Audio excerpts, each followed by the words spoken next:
हमारे medical association और सभी लोगों की वजह से आया है। ऐसे कोई नहीं है कि हम लोग अकेले लेके आए, सभी की मेहनत है और ये मजबूती से अपन लोगों ने इसके पक्ष रखा। ये बात है कि हम लोगों ने सभी ने अच्छी कैंपेनिंग की और नकल विरोधी कानून का अध्यादेश जल्द से जल्द सरकार लाने जा रही है 1-2 दिन में। तो बड़ी घोषणा हो सकती है साथियों, बड़ी घोषणा तो हो चुकी है, लेकिन इस मामले में जो है इम्प्लीमेंटेशन होने का वक्त आ गया है।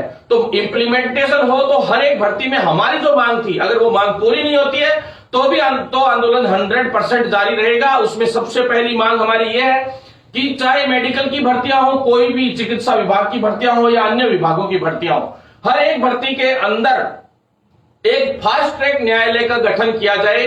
फास्ट ट्रैक न्यायालय यानी कि ऐसा कोर्ट जिसके अंदर 40 से 50 दिन के अंदर अंदर उस भर्ती से संबंधित कोई भी प्रकरण क्यों ना हुआ हो, चाहे चीटिंग का मामला हुआ हो, चाहे उस भर्ती के अंदर किसी ने कोर्ट पिटीशन दायर कर रखी हो, चाहे कोई भी कोर्ट से संबंधित मामला हो, चाहे वो चीटिंग से संबंधित मामला हो, कोई भी मामला हो, विवादों का मामला हो, 50 दिन के अंदर अंदर या 60 दिन के अंदर अंदर लास्ट उसके अंदर पूरे का पूरा जो अंडर ट्रायल में जो केस चलेगा वो पूरा का पूरा कंप्लीट होके 60 दिन के अंदर अंदर उसमें सजा होनी चाहिए और कौन गलत है कौन सही है वो भी साबित होना चाहिए।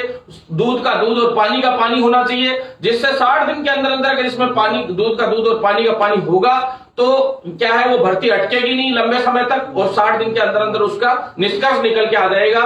तो ये एक कानून बनाना इसलिए आवश्यक है क्योंकि आने वाली भर्तियों के लिए जो हमारे जूनियर साथी लोग हैं उनके लिए एक बड़ा काम हो जाएगा साथियों ये। तो ये होने के लिए हमें विश्वास है कि बजट, चूंकि आप सभी को पता है कि बजट जारी होना है कल, तो आज मैं लाइव इसीलिए आया हूं आपको क्योंकि अपन लोग इतने दिन से जिन जिन चीजों के लिए लगातार मेहनत कर रहे थे, आंदोलन कर रहे थे, देखते हैं अब कल वो होता है कि नहीं होता है। अगर नहीं होता है, हमारी जीत नहीं होती है या हमारी मांगों में कुछ कमी रह जाती है तो हमारा आंदोलन और भी मजबूती से आगे बढ़ेगा और हम एक के बाद एक सरकार पे आक्रमण करेंगे साथियों।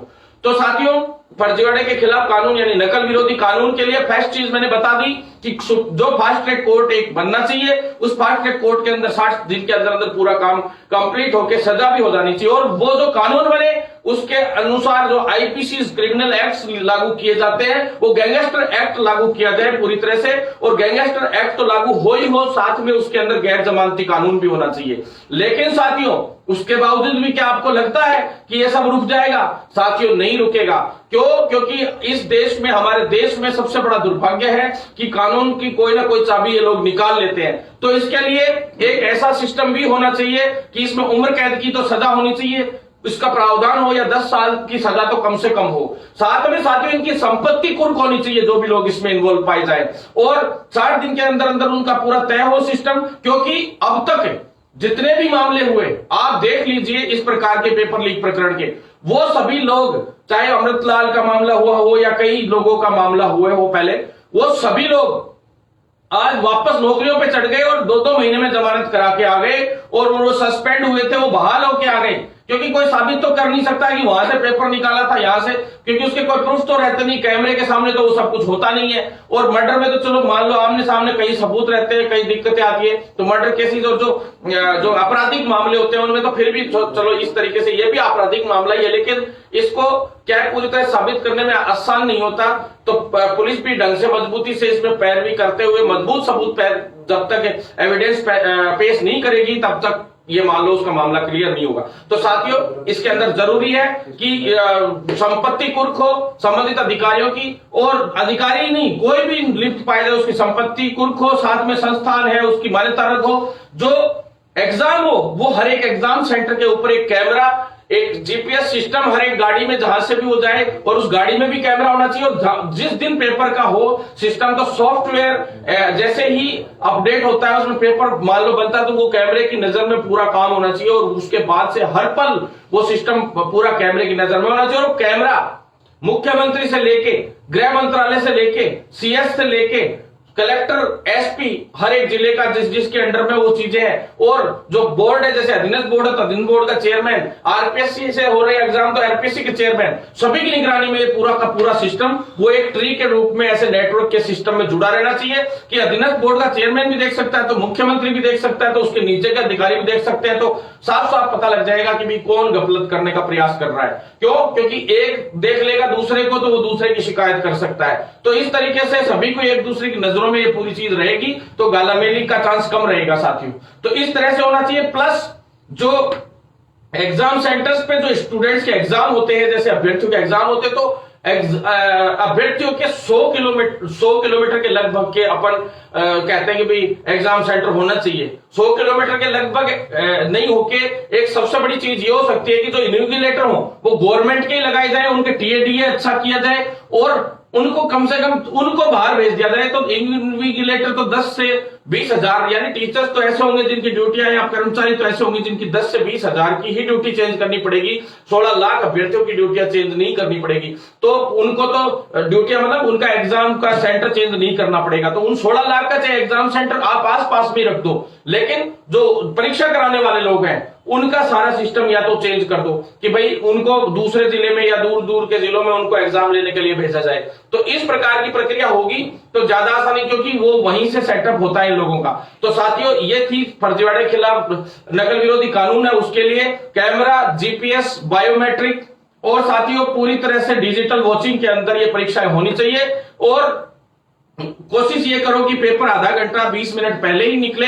एक चीज है कि ओमार सीट में घपले के चांसेस रहते हैं, तो उसके लिए भी एक ऐसा होना चाहिए कि ओमार सीट जैसे ही पूरी हुई उसके बाद एक डिजिटल लॉक के लिफाफे में रहे और उस डिजिटल लॉक उसके ऊपर और ओमार सीट के अंदर 5वां जो ऑप्शन और भरवाया जाए जिसमें नॉट अटेम्प्ट का ऑप्शन भी आना चाहिए। ये मैं कहना चाहता हूं, नॉट अटेम्प्ट का ऑप्शन भी आना चाहिए ताकि उस पर राइट मार दिया, यानी कि अगर खाली छोड़ देता तो कई लोगों को ये डर रहता है कि हो सकता है बाद में कोई मिली भगत से इसको ऑप्शन को भर लेंगे या कुछ और कर लेंगे, तो ये भी हो जाएगा कि हाँ 5वां ऑप्शन भरा हुआ है नॉट अटेम्प्ट का, तो वो भी होना चाहिए। तो साथियों इस प्रकार से फर्जीवाड़े को रोकने की हर एक कोशिश की जा सकती है। तो मैं आप सभी से ये कहना चाहता हूं कि आप लोग साथ दीजिए, ये बड़ी जीत अपन लोगों की होगी जल्द ही। अगर ये सारी चीजें करते हुए सरकार नहीं करती है पूरी तरह से तो ये बहुत दुर्भाग्यपूर्ण होगा। और ज्यादा संख्या अगर अभ्यर्थियों की होती है तो अभ्यर्थियों को 4 से 5 शिफ्ट 10 शिफ्ट जितनी भी करनी पड़े, एक शिफ्ट में लास्ट 2 लाख अभ्यर्थियों का ही एग्जाम हो, जिससे गफलत की चांस नहीं रहे, कोई गालामेली की चांस नहीं रहे। और किसी का भी कर्मचारी या उसका रिकॉर्ड अगर खराब है तो उसकी ड्यूटी किसी भी हाल में नहीं लगाई जाए, ये सबसे स्पेशल ध्यान रखना है। संस्था पे कोई भी आरोप लगाए तो उस संस्था को भी एग्जाम सेंटर के रूप में नहीं लिया जाए। ठीक है साथियों, अब आ जाते हैं मुख्य रूप से मेडिकल की चिकित्सा विभाग की आने वाली नई भर्तियों पे और जो भर्तियां वर्तमान में चल रही हैं उनकी स्थितियों पे। फर्स्ट चीज कम्युनिटी हेल्थ ऑफिसर की भर्ती पे आते हैं साथियों। कम्युनिटी हेल्थ ऑफिसर की भर्ती में जो है ऑब्जेक्टिव पैटर्न पे हो गया। आप लोगों को मैंने 25 तारीख की डेट बताई थी, वही डेट आ गई। मैंने शायद लाइव सवाई माधोपुर खड़े खड़े में ही शायद सामने ही फोन लगा के डेट के हिसाब से आप लोगों के सामने कंफर्म करके दिया था और 25 तारीख की डेट बताई थी, सभी को पता है। और वो उसी दौरान एग्जैक्ट 25 डेट ही आई, आप सभी को पता ही है इस बात का। तो साथियों फर्स्ट चीज तो ये होगी। दूसरी चीज साथियों एक बड़ी प्रॉब्लम आ रही है 10,000 रुपए के इश्यू में। तो साथियों साफ कह देना चाहता हूं मैं उन नर्सिंग कॉलेजेस से, उन सभी संस्थानों से जो ये चाह रही है कि हमारे साथियों के 10,000 रुपए आप प्रति माह के खा जाओगे, तो ये दिमाग से उतार देना, क्योंकि जब इतने दिन रोका है तो सब तरीके से हम लोग हर तरीके का हथकंडे जानते। जब आप लोग हथकंडे अपनाओगे तो हम लोग भी अब अपने असली रूप में आएंगे, फिर ठीक नहीं रहेगा। हमें लग रहा था कि एनएचएम का साथ दे रहा है और आरएचएस ने भी कहा था कि जब तक एक बार एग्जाम हो जाते उसके बाद निर्णय करेंगे इस चीज पे। लेकिन ये जो एक छोटा सा नाटक शुरू हुआ है कि फॉर्म भरते वक्त तो कुछ नहीं आ रहा है और उसकी हार्ड कॉपी आ रही है उस वक्त जो डिक्लेरेशन का आ रहा है उसके अंदर, तो मतलब जो बोर्डिंग का और लॉजिंग के हिसाब से, तो ये बहुत दुर्भाग्यपूर्ण है, ये बहुत गलत ऑप्शन है। इसके लिए हम आज एमडी साहब से मिले भी थे और एमडी साहब ने एक बार यूं कहा है कि मैं इसके बारे में पूरा कंफर्म कर लेता हूं। कल वापस एमडी साहब ने हमें बुलाया है, देख लेते हैं इसमें क्या रहता है साथियों। अगर अच्छा नहीं रहता है तो सरकार के लिए भी अच्छा नहीं रहेगा, आरयूएचएस के लिए भी अच्छा नहीं रहेगा। और साफ साफ मैं कहना कहना चाहता हूं, अब तक हर मुद्दे में जीत हुई है। सरकारी कॉलेजों का फंड आना है इसी सप्ताह में, वो भी आने वाला है। ये जो फॉर्म भरवाए गए हैं तो ये मान लो कि सर गवर्नमेंट राजकीय जितने भी कॉलेजेस है उनका भी आना है। तो साथियों, जो प्राइवेट कॉलेजेस वाले जो ये तरीका है आरयूएचएस का, तो 100% इससे ये साबित होता है कि आरयूएचएस में जरूर 100% इन कॉलेजों से मिली भगत है। और इस मिली भगत का नजारा इन लोगों ने इस हार्ड कॉपी के जरिए से दिखा दिया है। तो यह भी ध्यान रख लो कि हम किसी को अठन्नी भी नहीं खाने देंगे, क्योंकि ये हमारे मेहनत की कमाई है, हमारे सभी साथियों की मेहनत की कमाई है।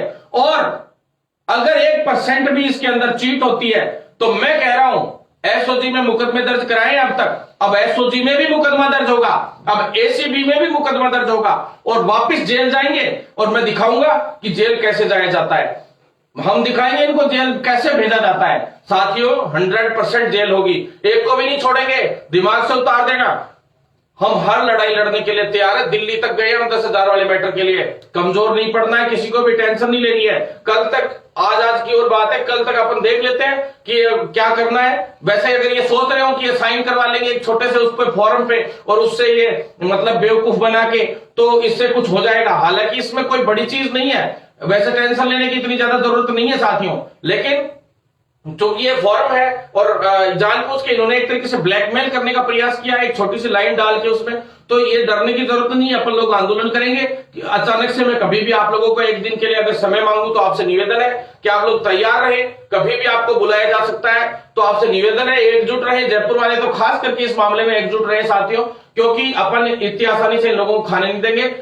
अपन हर तरीके से इस लड़ाई को लड़ेंगे साथियों। और जो फॉर्म है, तो अगर ये साइन करवा भी लेंगे तो इससे ये नहीं है कि ये अपने हाथ से कोई निकल जाने देंगे। 100% अपन जीतेंगे और किसी भी तरीके से जीतना पड़ेगा, अपन जीतेंगे साथियों। अपनी रणनीति है वो थोड़ी सी हम लीक नहीं कर रहे हैं इसमें, क्योंकि लीक कर देंगे तो ये लोग जागरूक हो जाएंगे। मैं अभी बहुत कुछ बता नहीं रहा हूं आप लोगों की हम क्या करने वाले आगे। तो साथियों, हालांकि मैंने जगह जगह पे जहां गया हूं तो वहां जरूर मैंने अपनी रणनीति शेयर की है सभी से, और वो रणनीति 16, 17, 18 जिले हो गए लगभग, इनमें सभी में गए। हमारी रणनीति लीक जरूर की थी, हमने बताई थी सभी को कि हमारी आगे क्या रणनीति रहेगी। तो वैसे ही करेंगे। एक बार बस जल्दी से आप लोग पेपर की तैयारी तो जारी रखेंगे, अचानक अगर बुलाना पड़े 2-3 दिन में कभी भी, तो आप लोग तैयार रहें, क्योंकि हम लोगों को इसमें जीतना है। हमारे पैसे इनको नहीं खाने देंगे हम, ठीक है साथियों। इसके बाद आप आ जाइए जो पोस्ट बेसिक वाले साथी हैं उनके लिए आज वापस से बात हुई, बैठक हुई। साथियों, हमारा प्रयास है कि उनको परीक्षा नहीं देनी पड़े, उनका ब्रिज कोर्स मान्य कर लिया जाए। लेकिन हर जगह पे आरयूएचएस नाटक कर रही है। ये ऑब्जेक्टिव हमने कैसे करवाया हमारा दिल जानता है साथियों।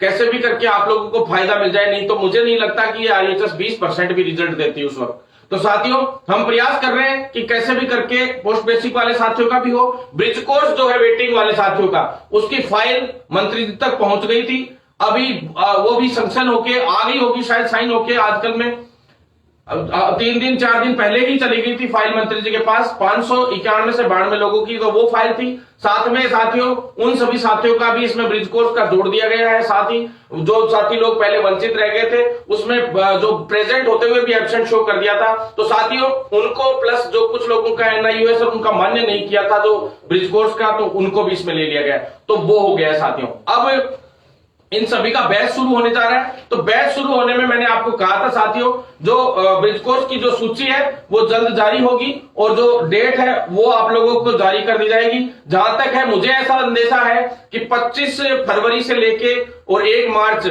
या 2 मार्च लास्ट, इससे पहले इसके बीच में ब्रिज कोर्स 100% चालू हो रहा है। कोई नहीं रोक सकता इस चीज को। लास्ट एंड फाइनल इस टाइम पे ब्रिज कोर्स चालू हो जाएगा, क्योंकि इन्होंने प्रयास किया था कि जो ये नए वाले अभी वेटिंग वाले आए हैं तो इनकी भी ड्यूटी ये लगाना चाह रहे थे 7-7 हजार में, लेकिन हमने इस चीज को रुकवा लिया साथियों। इसमें को रुकवाने में हम लोग कामयाब रहे हैं अपन सभी लोग। तो साथियों, ये अपनी बड़ी जीत है। लेकिन क्योंकि इनकी ड्यूटी अब की बार नहीं लगने देंगे, उस वक्त चलो ठीक है, फिर भी कोविड था तो हमने कैसे भी करके मामला की भी 3 महीने ये भी सोच रहे थे, इन्होंने सोचा कि 1 जुलाई से इनका बैच शुरू कर देंगे, लेकिन ऐसा नहीं होने दिया।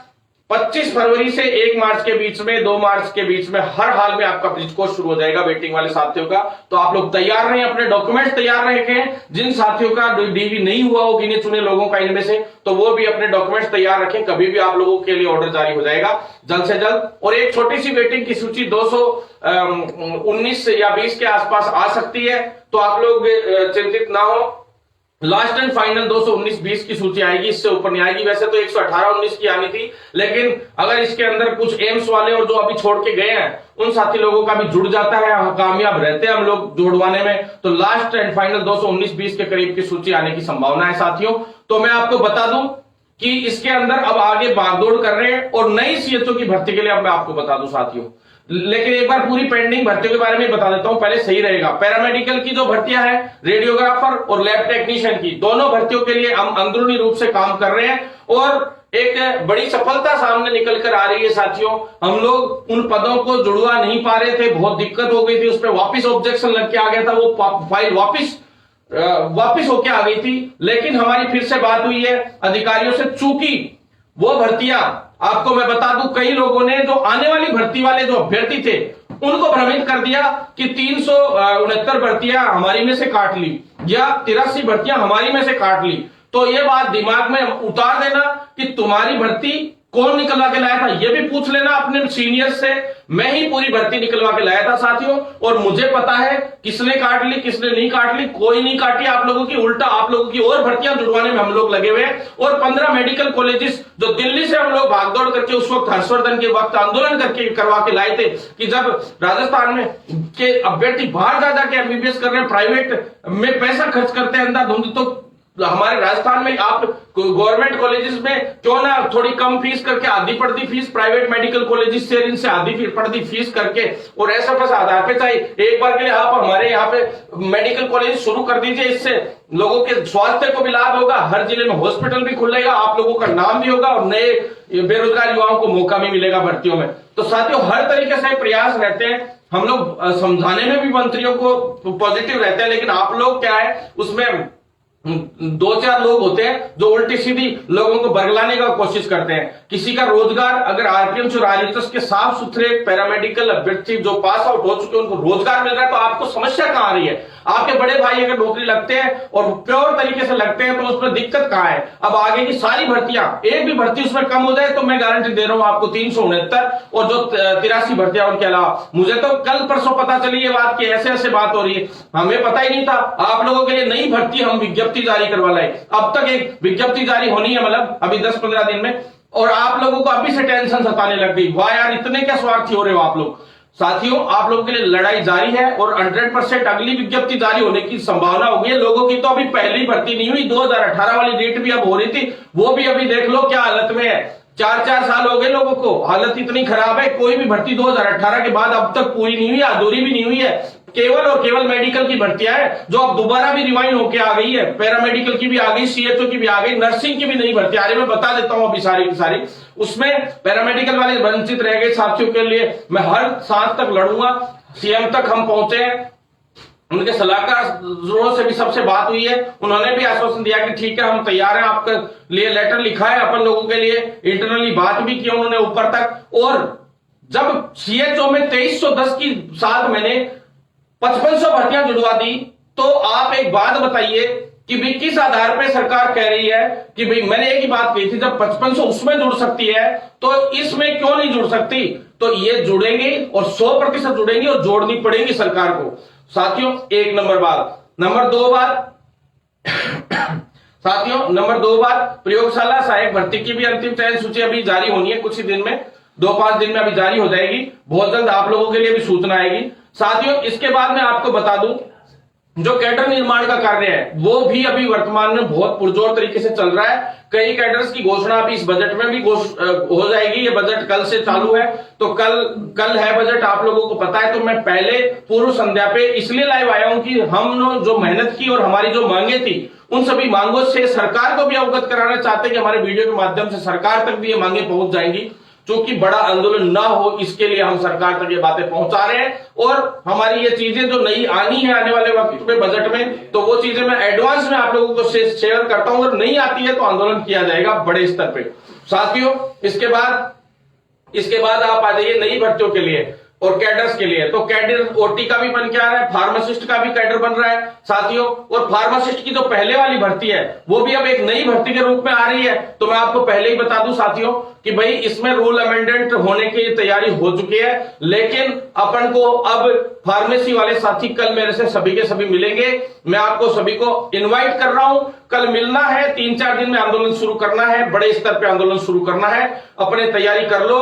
क्योंकि वो ये कह रहे हैं कि आधी लिखित परीक्षा वालों को दे देंगे, आधी मेरिट वालों को, यही बात अभी भी अड़ी हुई है। तो हमने ये कहा है कि आप पहले लिखित परीक्षा वालों को दीजिए, जो पहले लिखित परीक्षा से विज्ञप्ति जारी होनी थी वो आप लिखित परीक्षा वालों को दे दीजिए। बाद में जो भी भर्तियां हैं उनको आप अपने हिसाब से मेरिट से कराते रहना। एक बार आप लिखित परीक्षा वाला तो करवाइए, कम से कम जो पहले वाली विज्ञप्ति जारी की है वो तो करवाइए। बाद में जो बड़े पद उनको आप दे देना मेरिट वाले साथियों को, और बोनस अंक आपको देने के लिए हमने मना नहीं किया है। तो सभी के बीच का रास्ता निकले, इस प्रकार का सिस्टम होना चाहिए। तो साथियों हमें इस लड़ाई को पुरजोर तरीके से अब लड़ना है, आगे बढ़ना है। सभी अपने अपने विधायकों के पास जाइए, सभी अपने अपने जनप्रतिनिधियों के पास जाइए, लेटर लिखवाइए, लिखित परीक्षा से भर्ती होनी चाहिए। जो विज्ञप्ति में जो घर पे रह के आप लोगों ने खर्चा लगाया, इतना खर्चा किया है घर से बाहर निकल के कोचिंगों में, इसमें तो वो अपन लोगों को ये नहीं है कि वेस्ट जाने देना है। अपने माता पिता की इतनी जो साफ सुथरी कमाई है उसको ऐसे गंवाना नहीं है साथियों। तो साथियों इसके बाद आप आ जाइए, फार्मासिस्ट वाले सभी साथी तैयार रहे भैया, कल मिल रहा हूं, 100% मिल रहा हूं आप लोगों से। क्योंकि अब इतने दिन रीट वाला ये मामला था, जिस मामले में कूदे अपनी जीत हुई है, और इस मामले में भी अपन जीत दर्ज करके दिखाएंगे, ये वादा है आप लोगों से। साथियों तैयार हो जाइए, मुझे पता है मेरिट पे घोषणा कर सकती है सरकार कभी भी भर्तियों की, कोई दिक्कत नहीं है, करेगी कर लेगी, लेकिन अपन लोग लड़ेंगे और जीतेंगे, 100% जीतेंगे। पुरानी जो विज्ञप्ति उसको जारी करवा के रहेंगे, किसी भी तरीके से जारी करवा के रहेंगे, क्योंकि रूल अमेंडमेंट के लिए हालांकि फाइल गई है, लेकिन अभी तक राज्यपाल के पास फाइल जा चुकी है, मैं बता दूं आपको। साथियों हमें अब चुप नहीं बैठना, भागदौड़ करनी है, मजबूती से लड़ाई लड़नी है। कोऑपरेटिव वाले का नाम लेके मेरिट आधार पर संशोधन करने की तैयारी हो रही है इंटरनली, आपको पहले बता देता हूं। आप लोगों को गुमराह किया जाने का प्रयास हो रहा है, सबसे बात लीक नहीं की जा रही है, अपन को लड़ना है, जीतना है साथियों। इसके बाद आप आ जाइए डेंटल वाले साथी, जिनके लिए नई भर्ती की इस बजट में घोषणा हो सकती है, हम लोगों ने प्रयास किए हैं। लेकिन सबसे अहम भर्तियां, नई भर्तियां जो आनी है, जो 15 मेडिकल कॉलेजेस का जो मुद्दा हमारा चल रहा था, पूरे इंडिया स्तर पे एक तरीके से हम लोग चले गए थे, दिल्ली तक गए हैं कि आप लोग 15 मेडिकल कॉलेज तो आप लोगों ने दे दिए, पहले भी आपने मेडिकल कॉलेजेस के लिए बजट दिया, लेकिन एक बार भी इन पुराने पहले वाले मेडिकल कॉलेजेस में भी नई भर्तियां, कोई गिनी चुनी भर्ती को छोड़ के अब तक नई भर्ती नहीं हुई। जितनी भर्तियां हुई सारी की सारी संविदा पे करवाते हैं, ये यूटीबी पे करवाते, 7-7 हजार में करवाते। तो सरकार ने इनसे जवाब मांगा है, उस मामले के अंदर ये पहला पॉइंट बता देता हूं, और उसी जवाब का नतीजा है कि अब नई भर्तियां आएंगी, नर्सिंग ट्यूटर की भी आएंगी, असिस्टेंट प्रोफेसर की भी आएंगी, प्रोफेसर की भी आएंगी, हर एक नर्सिंग कॉलेजेस में। कई लोग यूं कह रहे हैं 7 प्रिंसिपल लगा दिए, तो साथियों 7 प्रिंसिपल लगाने का ये नहीं है, क्योंकि मान्यता लेने के लिए इन लोगों को एक बार के लिए तो स्टाफ वहां पे दिखाना पड़ेगा, लेकिन बाद में वो स्टाफ ये लोग रिक्रूट करके उस वहां पे लाएंगे, और स्थायी स्टाफ लाना पड़ेगा। 309 के करीब जो भर्तियां, 308 से 9 भर्तियां जो है वो 7 मेडिकल कॉलेजेस यानी 7 नर्सिंग कॉलेजेस के अंदर आ रहे हैं। आप लोगों को चिंता करने की कतई जरूरत नहीं है। जो नर्सिंग ट्यूटर वाले जो तैयारी कर रहे हैं, सभी साथी लोग, हमारे सीनियर्स लोग हैं, जो भी लोग हैं आप लोगों के सीनियर्स लोग हैं जो तैयारी कर रहे हैं, उन सभी से मैं कहना चाहता हूं कि आप लोग तैयारी करें। Professor, assistant professor, principal, vice principal, सभी की पोस्टों पे, सभी पदों पे को सृजित किया गया। और कई लोग कह रहे हैं संविदा पे आएगी, तो बिल्कुल दिमाग से उतार दो, इस सरकार में दम है तो संविदा पे भर्ती करा के बता देना। रही बात एनएचएम की कुछ भर्तियों की, तो मैं बता दूं एनएचएम की जो भर्तियां आने जा रही है सीएचओ की नए वाली, तो उसके अंदर सरकार में दम हो तो जो है कम सैलरी में आप करवा के दिखा देना साथियों, क्योंकि वो एनएचएम के अंडर में आती है। एनएचएम केंद्र सरकार का प्रोजेक्ट है, आपको पता है, नेशनल हेल्थ मिशन जो है, उसके अंदर आज तक कोई भी भर्ती स्थायी नहीं आई है, आपको पहले ही बता दूं। तो उस पर तो संविदा पे ही भर्ती आती है ऑल ओवर इंडिया ही। तो साथियों वो तो एक तरीके से मिशन है, उसमें संविदा पे ही लिए जाते हैं लोगों को, तो उसमें जो पद आ रहे हैं वो संविदा पे आ रहे हैं। लेकिन उसके अंदर जो सीएचओ की भर्ती है वो तो संविदा पे है, लेकिन उसकी पे स्केल बहुत अच्छी है, 40,000 तक उसकी पे स्केल हो जाती है वैसे देखा जाए तो। लेकिन उसके अलावा जो भर्तियां उनकी पे स्केल बहुत कम आने जा रही है। तो उस पे स्केल के लिए इस बार भर्ती होने से पहले हमें लड़ाई लड़के उसको चेंज करवाना है, और बहुत जल्द उन लोगों की पे स्केल अच्छी करवाएंगे तो ही उन भर्तियों का फायदा है। जैसे नर्सेज की पे स्केल है वहां पे 20,000 या 26,500 होनी चाहिए, होगी क्या आपको पता है, 7900 रुपए, 7900 रुपए में वापस से संविदा पे भर्ती निकालने का प्रयास कर रहे हैं। तो उस पे का विरोध इस बार पहले से पुरजोर तरीके से करना है। मैं आपको बता दूं, नई भर्ती भी, स्थायी भर्ती नर्सेस की आ रही है, सेकंड ग्रेड स्टाफ नर्स की नई भर्ती आ रही है। मैं आपको पहले ही बता देता हूं, वो जो भर्ती आ रही है वो 1255 के करीब, 50 के करीब आने की संभावना हो गई है। चूंकि 600 की एक फाइल और थी, 1855 भर्तियां थी, वो भी लेस हो गई है। दूसरी चीज, ये जो कोशिश है कि वो 4800 के करीब एक फाइल है, उसमें से अब देखते हैं कितनी वित्तीय स्वीकृति इस बजट में मिलती है। अगर नहीं मिलती है तो हम एक बड़ा आंदोलन करेंगे साथियों। जो 1250 के करीब, 55 के करीब जो भी भर्ती आ रही है वो लिखित परीक्षा से आ रही है, आपको मैं पहले ही बता दूं, और लिखित परीक्षा से सरकार करवाए, यही हम चाहते हैं। नियमों में हर हाल में हर एक भर्ती जो मेडिकल विभाग की वो लिखित परीक्षा से आए, ताकि कोई भी फर्जी यूनिवर्सिटी 90% की डिग्रियां बना के दे दे, और जो फर्जी डिग्रियां ले लेके एमपी से, यूपी से लोग आ जाते हैं और फिर बाद में कहते हैं वो टॉपर्स में आ जाते हैं और वो रह जाते हैं। ज्यादातर बच्चे जो राजस्थान से रियल में RUHS, RPMC और यहाँ की कुछ यूनिवर्सिटीज से जो बच्चे पास आउट होते हैं, जो वास्तव में वैध होते हैं, वैलिड होते हैं, फिर भी उनको बाहर कर दिया जाता था। लेकिन अब नहीं होगा ऐसा, क्योंकि लिखित परीक्षा से सारी भर्तियां होंगी, उन सारे हर एक की परीक्षा होगी, जिसमें योग्यता होगी, जिसमें दम होगा वो सिलेक्शन लेगा, जिसमें दम नहीं होगा वो बाहर का रास्ता नापेगा। क्योंकि साथियों 12वीं की मार्कशीट कोई फर्जी बनवा लेता है, क्योंकि मेरिट आधार जब होता है तो उसमें 12वीं की भी मेरिट ली जाती है, और जो है पैरामेडिकल का डिप्लोमा या नर्सिंग का जो भी डिप्लोमा डिग्री जो भी है उसकी भी मेरिट ली जाती है। तो ये बहुत दुर्भाग्यपूर्ण है, मेरिट का स्तर सिस्टम खत्म करवा रहे हैं, और जो है लिखित परीक्षा से सारी भर्तियां हो, इसकी तैयारियां हैं। चाहे बोनस अंक आप दे दो, संविदा पे जो साथी लोग लगे हम उनके खिलाफ नहीं है, उनको तो आप कोई कैडर बना के और डायरेक्ट परमानेंट कर दो। और आपको कैडर बनाने का तरीका भी सरकार को हमने सुझाया है कि कैसे इनको डायरेक्टली परमानेंट किया जा सकता है। इसका भी मैंने मांग रखी थी कि उन साथियों का परमानेंट कीजिए, हम बताएंगे कैसे परमानेंट करना है आपको। लेकिन जो नई भर्तियां है सभी साथियों के लिए, फ्रेशर्स के लिए, और 10-10 साल से जो भर्तियों का वेट कर रहे हैं उनके लिए भी नई भर्ती आनी चाहिए, लिखित परीक्षा से आनी चाहिए। तो नई भर्तियां जो आ रही हैं उनकी मैं बता दूं, नंबर 1 नर्सिंग भर्ती आने की संभावना है, जिसके लिए संघर्ष चल रहा है। हालांकि 1250 के लमसम तो क्लियर हो चुका है कि आनी है। 600 की एक फाइल और क्लियर होती तो 1800 के समथिंग, नहीं तो उसमें 4800 या 4900 के करीब कुछ भर्तियां हैं। उनमें से जितनी भी अब लेस होती है, कम होती है, वो फाइल भी इसमें जुड़ जाएगी। तो वैसे तो 7-8 हजार भर्तियां हो सकती है, लेकिन कंफर्म यह है कि 1250 की तो एक फाइल क्लियर हो चुकी है, जो शायद मंत्री जी तक भी पहुंच गई होगी परमिशन अप्रूवल के लिए साथियों। तो उसमें अपन आंदोलन करके और भर्तियां जुड़वा लेंगे, ये गारंटी है। CHO की जो भर्ती है उसके अंदर मैं बता दूं आपको 3538 भर्तियां हैं साथियों, जो अपन ने एक भर्ती खत्म करवा के दोबारा नई भर्ती चालू भी करवा ली है। और उसके अंदर सबसे बड़ी जीत अपनी ये होने जा रही है कि हो सकता है उसमें CCH को अकेले CCH को नहीं लिया जाए और सभी को लिया जाए। काफी हद तक इसमें हम लोग सक्सेस तो हो रहे हैं। प्रेजेंट टाइम पे कोई गड़बड़ी हो जाए तो पता नहीं साथियों, लेकिन उस 3538 भर्ती में मैंने एक साथी कह रहा था भाई साहब आपने कहा था 5300 करवाएंगे, तो मैं आज भी कह रहा हूं, पहले भी 2310 ही आई थी CHO की भर्तियां, उसके बाद 5500 जुड़वाई थी। तो इस बार भी कह रहा हूं, लिख के ले लो आप मेरे से, 3538 के अंदर 1800 भर्तियों के लगभग और जुड़वाऊंगा, और ये भर्तियां कराऊंगा लगभग 5318। ये मैं गारंटी ले रहा हूं। भागदौड़ करेंगे, आंदोलन करेंगे, कुछ भी करेंगे, लेकिन भर्तियों की संख्या बाद में बढ़वाएंगे साथियों। ये आप लोगों को साथ देना पड़ेगा, लेकिन तभी अपन जीत पाएंगे साथियों। ये CHO के लिए मैंने आपको बता दिया। दूसरा, संविदा की अन्य भर्तियां जो NHM के अंडर में आ रही है उनका बता दिया। सभी पोस्टों पे है उसके अंदर भर्तियां जितनी भी हैं, चाहे हर एक टाइप का स्टाफ उसमें लिया जाएगा, ANM तक भी ली जाएगी। तो आप सेकंड ग्रेड स्टाफ नर्स भी उसमें ले जाएंगे, पैरामेडिकल स्टाफ भी ले जाएगा, काउंसलर और कई सारी पोस्टें हैं उसमें। तो सभी को आप लोगों को ध्यान रखना है कि साथ देना है। अगर उनकी तनख्वाह कम होती है तो हमें आंदोलन करके पहले ही तनख्वाह बढ़वानी है, नहीं तो एक बार लग गए तो उसके बाद ध्यान रख लेना, तनख्वाह बढ़वाने में सबसे ज्यादा जोर आता है। एक बार जो स्टार्टअप हो गया, वो इनको आदमी मिल गए ना कि इतने पैसे में आदमी मिल गया हमें, तो फिर ये नहीं बढ़ाएंगे, ध्यान रखना। और साथियों सबसे बड़ी बात बता दूं, जो सैलरी का इश्यू जो चल रहा है NHM के अंदर 15% का, और वो भी क्लियर होकर इस बजट से आ रहा है। और बहुत जल्द आप लोगों के लिए खुशखबरी आ रही है। मेरे NHM वाले जितने भी साथी हैं, संविदा पे लगे हुए जितने भी साथी हैं, उनके लिए एक बड़ी खुशखबरी आएगी, इतना वादा है। सेकंड ग्रेड स्टाफ नर्स वाले चाहे 2016 के हों, कई कैडर्स हैं, 33 कैडर्स ऐसे हैं जिनकी तनख्वाह भी बढ़ के आ रही है। हम लोग उसमें काफी सफल रहे हैं, दिल्ली तक हम लोग गए थे, उसमें भी सफल रहे हैं। तो जहां तक है हमें जीत मिलने की पूरी उम्मीद है साथियों। आप लोग साथ बनाए रखेंगे तो हमें जरूर जीत मिलेगी।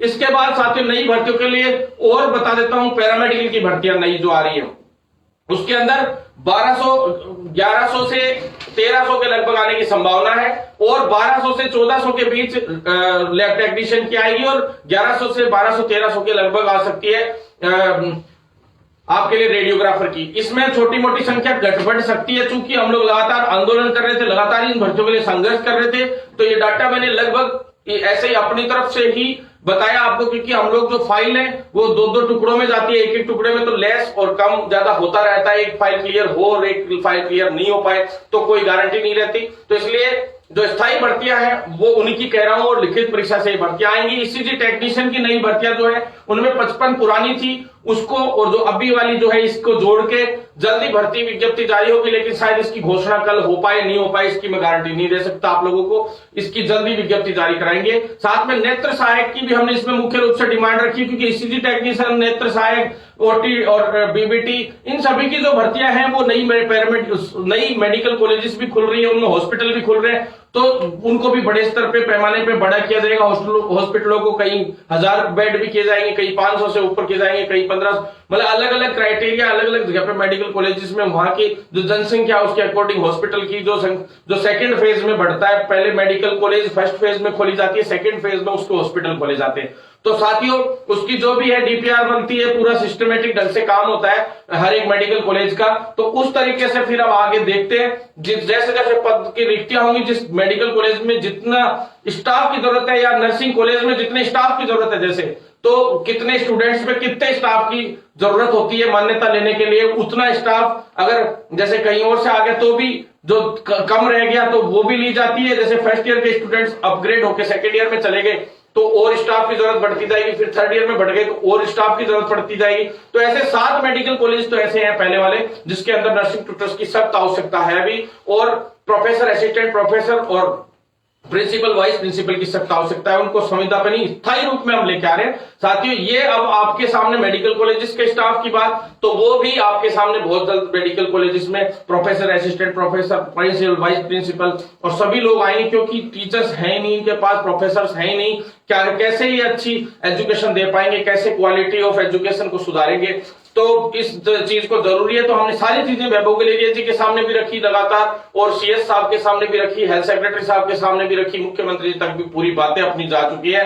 अपन लोग मजबूती से आगे बढ़ रहे हैं, अपनी जीत हो रही है। चिकित्सा मंत्री के सामने भी हमने सारी चीजें रखी है। इसके अंदर अब नई भर्ती एएनएम है, हमारे सामने जो बात हुई थी, 2 फाइलें थी, एक तो 1000-1200 की थी, एक 1800 से 2000 की फाइल थी। अगर दोनों फाइलें जुड़ती है तो 3000 तक आने की संभावना है। अगर एक ही फाइल क्लियर हो पाती है पूरी की पूरी, अभी तो तुरंत मंजूरी मिल जाए, कुछ गलती से तो और भी बढ़ सकती है संख्या, लेकिन कम से कम मेरे हिसाब से 1700, 1800 या 1500 से 2000 के बीच एएनएम की भर्ती आने की कोशिश होगी कि भाई हाँ सरकार निकाले ही कम से कम, और भी कम कर दे तो ये गलत है कि बजट से अप्रूवल नहीं मिला, इतने पदों के लिए अप्रूवल मिला, तो ये देखने की बात है। इसके बाद साथियों डेंटल वाले साथी जो हैं वो लगातार कोशिश कर रहे हैं कि हमारी भी भर्तियां निकले, तो उनके प्रवीण भाई वगैरह सभी के फोन आते रहते हैं। तो मैं आपसे कहना चाहता हूं साथियों, डेंटल की भी बहुत जल्द भर्तियां आएंगी, उनके लिए लगातार हम प्रयास कर रहे हैं, और आप लोगों को एकजुटता की बहुत जरूरत है। आप लोग एकजुट नहीं हो, मजबूती से एकजुट हो जाओ, सभी लोग जुड़ जाओ। जितने भी डेंटल के साथी इस वीडियो को देख रहे हैं वो ज्यादा से ज्यादा जुड़े और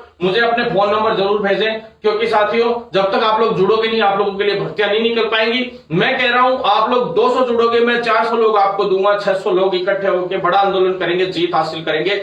साथियों आप लोगों को साथ आना है, मजबूती से लड़ाई को लड़ना है। लगभग 500, 450 से 500 या 550 भी हो सकती है, और नई मेडिकल कॉलेजेस में भी डेंटिस्ट की जरूरत पड़ेगी, तो वो भी इसमें जुड़वाएंगे, और जल्द से जल्द आप लोगों के लिए ज्यादा से ज्यादा वैकेंसियां निकलवाएंगे। साथियों कुछ और बजट इसमें जुड़वाने का हमने प्रयास भी किया, लेकिन कैसे भी एक बार 400 से 500 पदों पे तो कम से कम ये भर्तियां करें, तो ये हम लोगों का प्रयास रहा है इस 7-8 दिन में, क्योंकि बजट घोषणा होनी थी, तो सभी के लिए हम पुरजोर तरीके से प्रयास ज्यादा कर रहे थे, वीडियो लाइव कम कर रहे थे। ये लाइव आने से क्या मतलब साथियों, जब आपके लिए कुछ हो नहीं, जब ही आता हूं मैं लाइव, जब कुछ ना कुछ बड़ा काम करके हम लोग आपके सामने आते हैं साथियों। इसलिए मैं आपसे कहना चाहता हूं आप लोग साथ दें। दूसरा, जो डेंटल के अलावा जो साथी हैं, एमओ की जो भर्ती है लगभग 1200 के करीब जल्दी लेके आएंगे, और आरयूएचएस को टेंडर दिया जाएगा। 1200 के करीब एमओ की भर्तियां, मेडिकल ऑफिसर की भर्तियां आएंगी साथियों, डॉक्टर्स की। तो आप लोग ध्यान रखें इस चीज का, जल्दी आपके लिए भर्तियां लेके आएंगे इसमें। और एक जो काफी समय से फोन करते थे, जो हॉस्पिटल मैनेजमेंट से एमबीएस है, हॉस्पिटल मैनेजमेंट वाले साथी हैं, उनके लिए कोई भर्ती नहीं आया करती थी, तो उनके लिए भी हम लोगों ने प्रयास किया है। 55 भर्तियां कम से कम आएंगी। प्रबंधकीय जो स्टाफ होता है एक तरीके से हॉस्पिटल का, सरकारी हॉस्पिटल, लेकिन उसमें हॉस्पिटल मैनेजमेंट वाले कर्मचारियों के लिए अभी तक कोई रिक्रूटमेंट नहीं आती है, तो एक तरीके से पहली ही रिक्रूटमेंट होगी राजस्थान की। 55 भर्तियां जल्द से जल्द सरकार इसके लिए मैनेजमेंट की जो है, मैनेजमेंट वालों के लिए लेके आए, ऐसी हम कामना करते हैं। हमारा प्रयास था ये लगातार कि आएगी 100%। इसके अलावा साथियों, जो चिकित्सा विभाग के अंदर जो कई और चीजें हैं जिनके से संबंधित भर्तियां और आनी चाहिए, वो तो आनी है। दूसरी जो काउंसिल की थी, एक बड़ी मांग फिजियोथेरेपिस्ट वाले साथियों की मेरे सामने चल रही थी। लगातार मेरे से जुड़े हुए थे साथी फिजियोथेरेपी के, वो लोग एक ही मांग कर रहे थे कि भाई साहब हमारी काउंसिल होनी चाहिए, क्योंकि डेंटल काउंसिल बनवाने में भी बड़ा अपन लोगों का योगदान रहा था उस वक्त, तो उसकी प्रक्रिया मुझे पूरी ध्यान थी। लगातार हम लोग मांग कर रहे थे, तो हम इसके लिए दिल्ली तक से भी लेटर लिखवाया था कि पूरे इंडिया लेवल से लेके यहां तक भी, और इंडिया लेवल पे भी कुछ एक काउंसिल नहीं है, जैसे पैरामेडिकल काउंसिल भी नहीं, तो इस तरीके से वो भी बननी चाहिए। तो साथ में एनएमसी में ही कम से कम इनको इन्वॉल्व कर लिया जाए, जो एनएमसी बिल है उसके अंदर ही, तो साथ में यहाँ पे फिर अपने आप जो फिजियोथेरेपी काउंसिल का भी काम आगे बढ़ेगा। फिजियोथेरेपी काउंसिल की जो प्रक्रिया है उसको जल्द से जल्द आगे बढ़ाते हुए जल्द से जल्द सरकार फिजियोथेरेपी काउंसिल की एक घोषणा या एक लेटर जारी करे, जिससे उनकी भी काउंसिल और वो भी रजिस्ट्रेशन करा पाए, क्योंकि वो लोगों को विदेश जाने में हो, क्योंकि फिजियोथेरेपिस्ट की विदेश में बहुत जरूरत रहती है, या बाहर भी कोई अप्लाई करें किसी वैकेंसी में तो उनको एलिजिबल माना जाए, इसके लिए काउंसिल में रजिस्ट्रेशन होना बहुत जरूरी है। और राजस्थान फिजियोथेरेपी काउंसिल आनी बहुत जरूरी है, तो इसका भी जल्द से जल्द सरकार करेगी, ऐसा हमें आश्वासन दिया था सरकार ने, लेकिन अब तक इस पे कोई कार्रवाई नहीं हुई। तो अगर नहीं भी होते तो अपन बड़े स्तर पे आंदोलन करेंगे साथियों, इतना ही बताना चाहूंगा। बाकी साथियों, ज्यादा से ज्यादा साथी लोग जुड़े हुए हैं, तो मैं आपसे इतना ही कहना चाहता हूं, वीडियो को ज्यादा से ज्यादा शेयर जरूर करना साथियों, सभी लोगों तक जरूर पहुंचाना साथियों, ज्यादा से ज्यादा फॉलो भी करना। और साथियों, एक बड़े आंदोलन की ओर हम लोग हैं, हम बता के नहीं करते, जो आंदोलन बता के करता है लगभग आंदोलन पिटता है या सरकार से मिली भगत से करता है। तो हम लोग एक बड़ा आंदोलन करेंगे, आप लोगों को तैयारी रखनी है, और आंदोलन हर चौथे पांचवें दिन मेरा आंदोलन रहता है, आप लोग देखते हो रहोगे, जैसे जैसे पेज खोलोगे सभी को पता है। हर एक अधिकारी मेरी बात मानता है, क्योंकि इसलिए मानते हैं कि उनको पता है कि ये केवल धरने प्रदर्शन करके और चुपचाप नहीं बैठता, ये अटैक करता है, आक्रमण करता है, और इतना खतरनाक करता है कि अच्छे के परकच्चे उड़ा देता है, और परकच्चे उड़ा देंगे अगर हमारी मांगे पूरी नहीं हुई तो। इसलिए सरकार कान खोल के सुन ले कि जयन और जिन जिन भर्तियों में धांधली हुई उनमें सीबीआई जांच करे, जयन, एसआई, पुस्तकालय सहायक और रीट भर्ती, इनकी सभी की सीबीआई जांच तो होनी चाहिए। साथ में जो है जल्द से जल्द नकल विरोधी कानून को भी जल्द अमली जामा पहनाए और उसमें मजबूत से मजबूत कानून बनाए, यही हमारी मुख्य रूप से मांग है। साथियों, आपका भाई भरत बेनीवाल आप लोगों के लिए इसी तरह से लड़ता रहेगा। बस आपसे एक ही निवेदन करना चाहता हूं कि साथ बनाए रखें, एकजुट रहें, और एकजुटता शक्ति का, मजबूती का प्रतीक है, तो हमें मजबूती दिखानी है और इस लड़ाई को इसी तरह से लड़ना है। इनकलाब जिंदाबाद के साथ आप लोगों से धन्यवाद देता हूं कि आपने वीडियो देखा, और सभी साथियों से कहना चाहता हूं कि बस जो नंबर है ये पूरा 9309393793 पे व्हाट्सएप जरूर करें। हम कई बार फोन नहीं उठा पाते हैं, तो इसके लिए एक नया सिस्टम शुरू कर रहे हैं कि फोन नहीं उठा पाऊं मैं तो साथी लोग उठा लेते हैं, कोई ना कोई फोन जरूर उठाता है, लेकिन अब उस पर आप समस्या अपनी लिख के भेजें। इसके लिए हम लोग प्रयासरत हैं कि आपका हर फोन उठे, या उसका जवाब व्हाट्सएप पे तो कम से कम देने का प्रयास करें। तो जिनको जवाब नहीं मिला उनको भी हम अब 1-2 दिन में जवाब देंगे, क्योंकि आंदोलन में बहुत ज्यादा बिजी थे और लाइव थोड़ा लेट आया, उसके लिए मैं आपसे माफी चाहता हूं। धन्यवाद साथियों, कामना है कि अच्छा बजट आएगा, आशा है कि कल अच्छा बजट आएगा। अगर अच्छा बजट नहीं आता है तो सरकार का बुरा दिन शुरू हो जाएगा।